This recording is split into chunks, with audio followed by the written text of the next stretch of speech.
खुलुमबाय नोंथांमोनखौ बयखौ बरायबाय दिनै 4 आगस्ट 2023 बाराय जाबाय शुक्रबार फैदो दिननि खौरांफोरखौ बेखेवनोसै। कर्नाटका रायजोनि चित्रादुर्गायाव साप्लाइ खालामनाय गाज्रि दैखौ मोनलोंफ्लांनानै 50 सुबुङा बेराम जादों आरो बे जाथायावनो सासे 23 बोसोर बैसोनि आइजोआ जिउ गोमानांगौ जादों। थैनाय आइजोनि मुङा जाबाय मन्जुलाया फाहामसालियाव फाहामथाय लाजाबाय थानाय समावनो जिउ गोमादों। बे समाव गुबुन 49 सुबुंखौ गाज्रि थासारियाव आरो माखासेखौ थैहां थासारियाव फाहामसालियाव फाहामथायगासिनो दङ। गामिनि मानसिफोरा बुंनाय बायदिब्ला मिउनिसिपाल कर्परेसन बिफाना दैनि टेंकिखौ थांनाय गोलाव बोसोरनिफ्रायनो साफा खालामाखैमोन, बेनिखायनो बे जाथाया जादों होननानै मिउनिसिपालनि गोरोन्थि होननानै अजद दैखांदों। दा बे जाथायनि सायाव नायबिजिरनाया सोलिगासिनो दङ। गसाइगावनि श्रीरामपुराव नंखाय सनाजों लोगोसे जाथायाव लोब्बा थानाय सानै नंखाय सनानि फालांगिरि खालामग्राफोरखौ एरेस्ट खालामदों। हमजानाय सानै दायनिगिरिफोरनि मुङा जाबाय बरपेटा जिल्लानि सानिदुल आली आरो लखिमपुर जिल्लानि बाबुल हुसेन। USA हादोरनिफ्राय भारत हादोराव बेरायनो फैनाय सासे आइजोखौ सानै दुथांफोरा जिनाहारि खालामदों।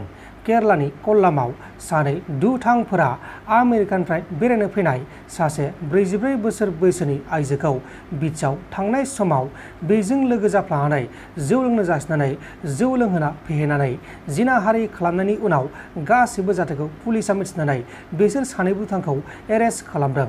हमजानाय सानै दुथांफोरनि मुङा जाबाय जायान 39 बोसोर बैसोनि आरो निखिल 27 बोसोर बैसोनि।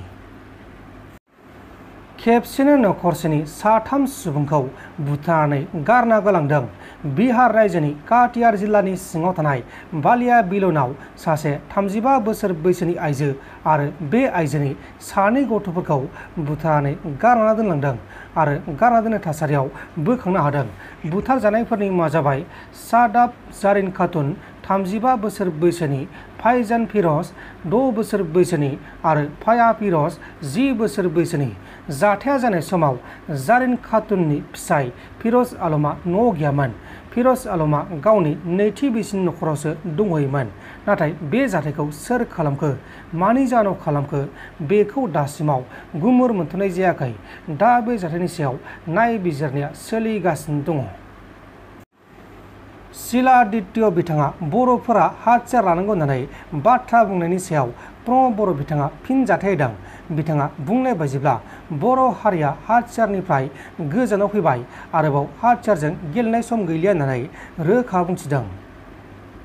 बर'लेण्डक बाचाবৰ কাৰণে বড়োলেণ্ডৰ লোকে ঘৰে ঘৰে হাতিয়াৰৰ ট্ৰেইনিং দিব লাগে বুলি কৈছে। কি ক'ব? এইটো তেখেতৰ কিবা এটা নতুন কেলকুলেশ্যন হ'ব পাৰে, নতুন অংক হ'ব পাৰে, কিন্তু আমি অস্ত্ৰৰ পৰা দূৰতহে আহি আছোঁ। যোৱা 30-40 বছৰ যিটো আমাৰ সংগ্ৰাম হৈছিলে, ইয়াত যিমান লাভ হৈছে ইমান আমাৰ ক্ষতিও হৈছে।